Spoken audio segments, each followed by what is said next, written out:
Hey guys, welcome back to Contest Prep University and hanging with us for the 8th episode in the series, Different Approaches for Different Divisions. I am Joe Klemczewski with Adam Atkinson. And Adam, we are right in the middle of the men's divisions, which are only about maybe half or even a third of what the opportunities women have. But men's classic physique is kind of the new kid on the block in terms of maybe taking the overall extreme look of bodybuilding and trying to return it back to, I've heard people say, you know, they want that Steve Reeves or even that early Arnold look back where you really emphasize more symmetry and balance than just the massive extreme muscle density that you see on the Olympia bodybuilding stage today.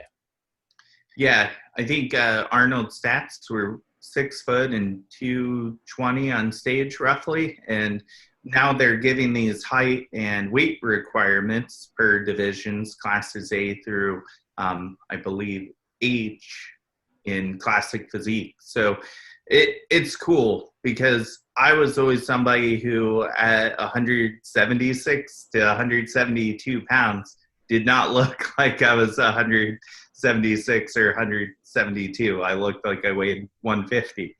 So I do think if I had trained longer and competed when this division existed, this is where I would naturally probably found my fit.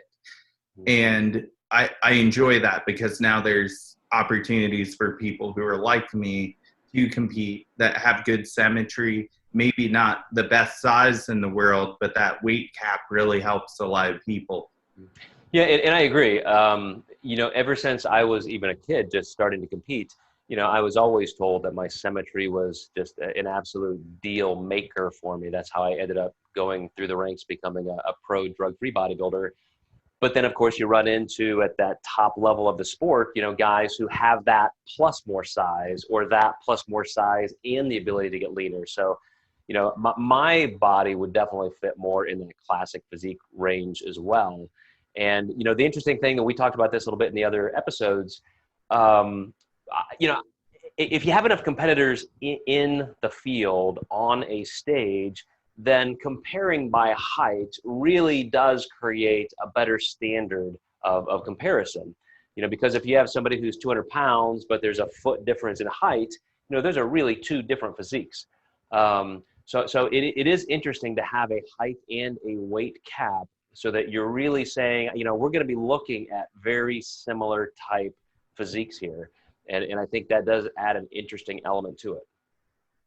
I have a couple of clients who have slightly winged scapulas, and you don't see it when they do a back double bicep.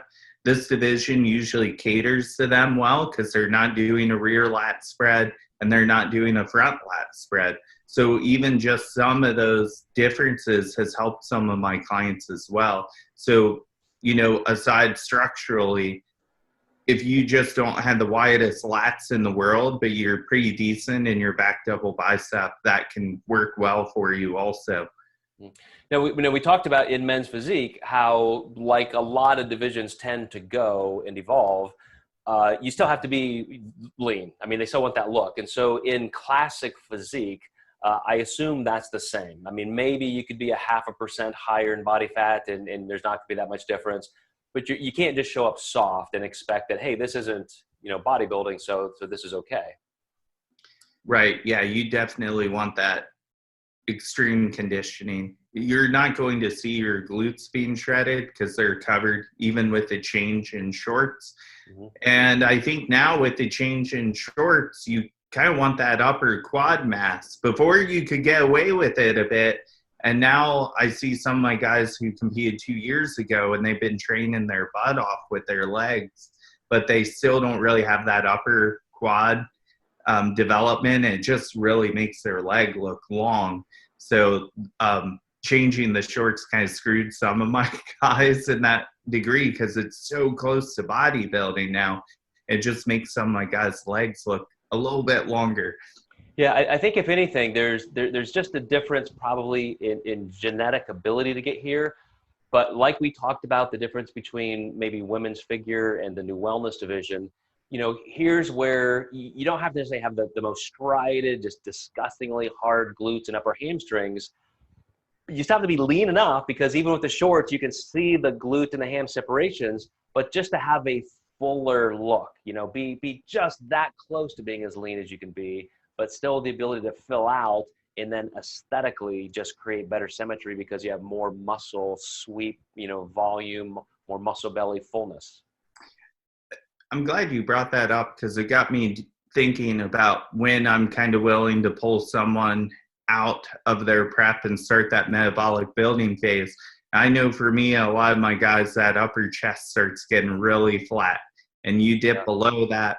What was Arnold known for was having a really big and full chest. So if you're close enough to leanness and you feel like you're about to sacrifice that, it's kind of time to pick things up out of there. Exactly. Oh, perfect way to end that one, Adam. And guys, stay tuned. One more episode. We're going to talk about men's bodybuilding next, and we'll have this thing wrapped up. Thank you.